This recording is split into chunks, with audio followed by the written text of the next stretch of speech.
प्रणाम। आज हम आपके लिए राम लक्ष्मण परशुराम संवाद का एक प्रस्तुति लेके आए हैं, जिससे आप इस पाठ को बहुत आसानी से और रोचक तरीके से अपने मन मस्तिष्क में स्थापित कर सकते हैं। तो आइए इस पाठ को हम लोग जानते हैं, समझते हैं और अपने मन मस्तिष्क में इसे धारण करते हैं। यह पाठ तुलसीदास द्वारा लिखा गया है और बालकांड से लिया गया है। चलिए अब हम इसकी प्रस्तुति देखते हैं। हे जनकपति, यह दुष्ट कार्य किसने किया है?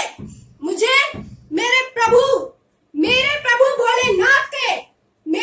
भोलेनाथ का धनुष टूटने की टंकार हिमालय तक सुनाई दी है। किसने किया है ये दुष्कर्म? मुझे जल्द से जल्द बताया जाए, अन्यथा यहाँ पे जितने भी लोग बैठे हैं वो सब मारे जाएंगे।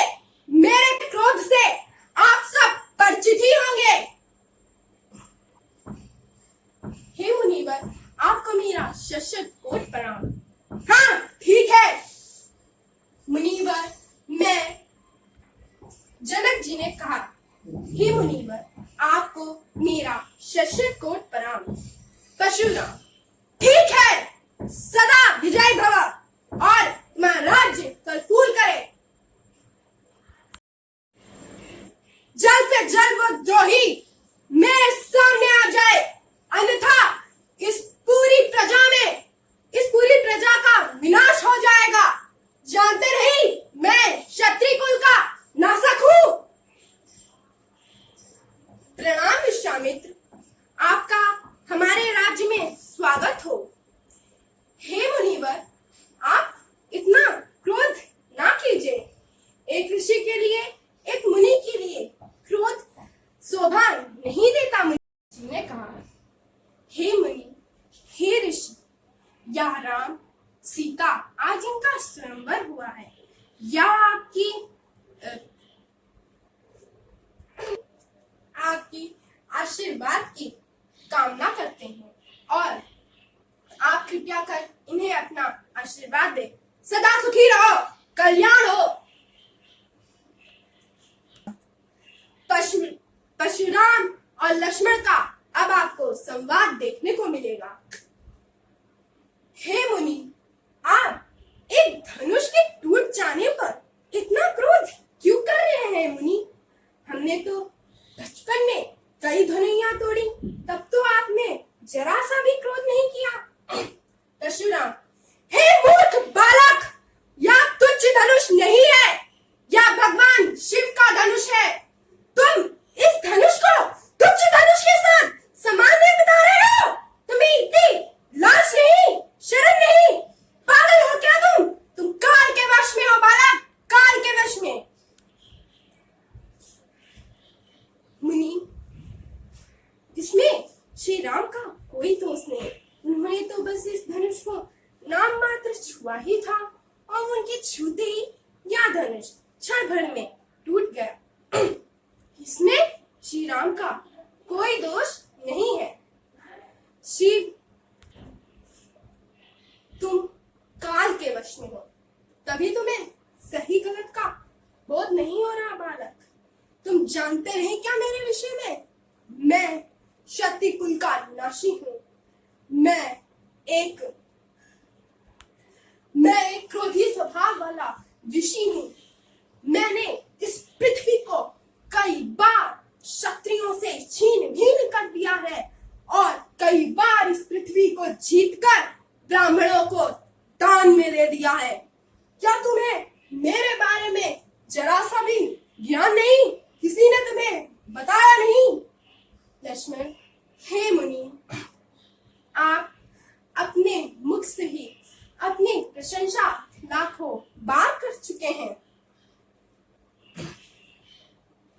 परशुराम, हे दुष्ट बालक, क्या तुम्हें मेरे फरसे के बारे में नहीं पता?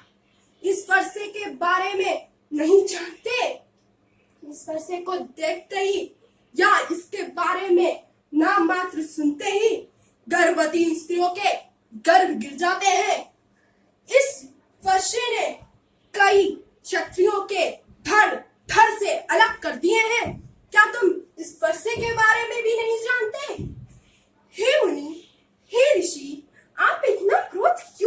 रहे हैं? इसमें इतने क्रोधित होने वाली बात तो कोई नहीं है। हमने तो ऐसी लाखों धनुइयां तोड़ी, तब तो आपने जरा सा भी क्रोध नहीं किया। फिर एक इस धनुष पे क्यों आपको इतना क्रोध आ रहा है? हे मुनि, क्यों क्यों आ रहा है आपको इस पे इतना क्रोध? अब तुम बस नहीं करो। मैं तुम्हें बालक समझकर इतनी देर से माफ कर रहा हूं, पर लगता है अब तुम नहीं बचोगे। मुनि, लगता है आप तो फूंक मारकर पहाड़ उड़ाना चाहते हो। लगता है आप फूंक मारकर पहाड़ उड़ाना चाहते हो। यहाँ कोई कुमड़े की बतिया नहीं जो उंगली दिखाते ही गिर जाए। क्या तुम मेरे पराक्रम के बारे में अभी तक नहीं समझ पाए? अब मैं तुम्हें माफ नहीं कर सकता। विश्वामित्र, हे मुनि, एक ऋषि मुनि को क्रोध करना शोभा नहीं देता। कृपया कर आप इसे बालक समझकर माफ कर दीजिए। ये मेरा आपसे विनम्र निवेदन है। आपके कहने पर मैं इसे बार बार छोड़ रहा हूँ, परंतु यह काल के वश में है। मुझे नहीं लगता अब यह ज्यादा दूर है अपनी मृत्यु से। लक्ष्मण, मुझे तो यह लगता है आप मेरे लिए काल को बार बार हाँक कर बुला रहे हैं।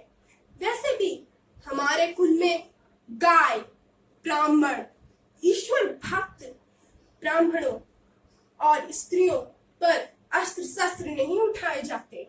यदि आप हम पे अस्त्र उठाएंगे तब भी हम आपके चरणों में ही आएंगे। यदि हम आपसे युद्ध में हार गए तो हम अपमान, निंदा के भागीदार होंगे, और यदि हमने आपका वध कर दिया तो हम पाप के भागीदार बनेंगे। हे मुनि, यदि आप हमसे युद्ध करना चाहते हैं तो अवश्य कीजिए, परंतु तब भी हम आपका वध नहीं करेंगे। हम आपके चरणों में ही आएंगे। परशुराम, बालक, क्या तुम्हें इतना भी नहीं पता? जब दो बड़े आपस में बात कर रहे हो तो बीच में नहीं बोलना चाहिए, और तुम तो अपने ही गुरु का अपमान कर रहे हो। तुम सच में दंड के भागीदार हो। लक्ष्मण ने कहा, हे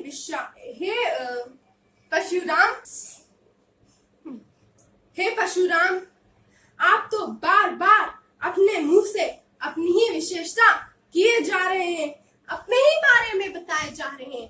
फिर आप क्यों चाहते हैं कि अब आपके विषय में कोई और बताए? यदि आपका दिल ना भरा हो, यदि आपका मन ना भरा हो, तो आप अपने बारे में और कुछ भी बता सकते हैं। हम सुनने के लिए तैयार हैं। परशुराम, बस मूर्ख बालक, अब अपना मुंह बंद कर लो, वरना मैं तुम्हारा वध कर दूंगा। श्री राम यहाँ पर ये सब देखते हुए लक्ष्मण को इशारों से शांत करते हैं, और फिर वह परशुराम से कहते हैं, हे मुनि, हे ऋषि, मैं आपके चरणों में शत शत नमन करता हूँ। आप इतना क्रोध ना करें। जिसने यह दुष्ट काम किया है, जिसने यह धनुष तोड़ा है, वो आपका ही कोई दास होगा मुनि, आपका ही कोई दास होगा। दास सेवा करता है, ऐसे कार्य नहीं करता, और जिसने ये धनुष तोड़ा है वह मेरा दास नहीं, शत्रु है। मुनि, क्षमा करें, या दुष्कार्य हमसे ही हुआ है, कृपया हमें माफ करें। कुछ इसी तरीके से उन्होंने माफी मांगी, और परशुराम जी ने जब राम जी को पहचान लिया कि वह कौन है, तब परशुराम जी ने राम जी से माफी मांगते हुए कहा, हे प्रभु, हमें क्षमा कर दीजिए, हम आपको पहचान ना पाए, हमसे यह भूल हो गई। बस यहीं पे यह पाठ समाप्त होता है। इस पाठ में हमें राम, लक्ष्मण, परशुराम संवाद से यह सीख मिलती है कि व्यक्ति को सरलता, प्रेम, धैर्य, धारण सभी चीजों को धारण करते हुए अपने जीवन का यापन करना चाहिए, जिससे वह मुश्किल परिस्थितियों में अपने आप को सही तरीके से दूसरे व्यक्तियों के सामने व्यक्त कर सके। जिस तरीके से हमने देखा लक्ष्मण जी ने किस तरीके से परशुराम जी का ध्यान भंग किया। जब परशुराम जी सभा में आए थे तब वो अत्यंत क्रोधी थे, अत्यंत ज्यादा गुस्से में थे, परंतु उनकी इस तरीकों की आलोचनाएं, बातों को सुनकर उनका ध्यान थोड़ा धनुष पर से हटकर लक्ष्मण जी पे चला गया। बाद में हमने यह भी देखा कि उनके उन्हीं कड़वे वचनों ने परशुराम जी को हल्का धनुष टूट जाने की तरफ से परशुराम पे भी लक्ष्मण पे भी क्रोध आ गया। फिर राम जी ने अपनी मन की बात को या अपनी बात को किस तरीके से रखा। उन्होंने अपनी बात को धैर्यपूर्वक, प्रेम पूर्वक, सम्मान पूर्वक रखा और परशुराम जी ने भी उनकी बात को ध्यान से समझा। यही था इस पाठ में। हमें हमेशा धैर्य, मन शांत करके ही दूसरे व्यक्ति से बात करना चाहिए। धन्यवाद।